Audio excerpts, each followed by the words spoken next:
এই যুদ্ধের উদ্দেশ্য কি? সেটা হচ্ছে এখানে ২ টা টার্গেট আছে। একটা হচ্ছে প্রাইমারি অবজেক্টিভস, যেটা হচ্ছে অবশ্যই ইরানের বর্তমান সরকারকে ক্ষমতাচ্যুত করা। বর্তমান সরকারকে ক্ষমতাচ্যুত করার ২ টা চেহারা আছে। একটা হচ্ছে যে এই ইসলামিস্ট গভর্নমেন্টই থাকা এবং সেখানে যারা অ্যান্টি ইসরায়েল কিংবা অ্যান্টি আমেরিকান হার্ডলাইনার তাদেরকে এলিমিনেট করে দেওয়া। সেটা আমরা অলরেডি দেখেছি। কিন্তু ট্রাম্পের উদ্দেশ্য ছিল বা বেশি চাওয়া ছিল যে সে পুরো সরকার ব্যবস্থাটাকে উল্টে দিবে। রেজিম চেঞ্জ যেটাকে বলে।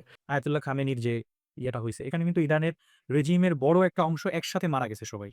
বাট স্টিল এটা কিন্তু আসলে মানে ইট ডিডন্ট ওয়ার্ক ফর দ্য না, ওইজন্যই তো তারা এখন ২য় সলিউশনে যাবে। ২য় চেহারা হচ্ছে এই রেজিমের মধ্যেই যারা একটু আলোচনায় বিশ্বাসী। আমেরিকানরা চায় যে নিউক্লিয়ার ডিল যেটা থেকে ইরান বের হয়ে গেছে, সেই নিউক্লিয়ার ডিলের মধ্যে তাদেরকে বসিয়ে দেওয়া। অর্থাৎ একটা তাদের উপর শর্ত আরোপ করে দেওয়া।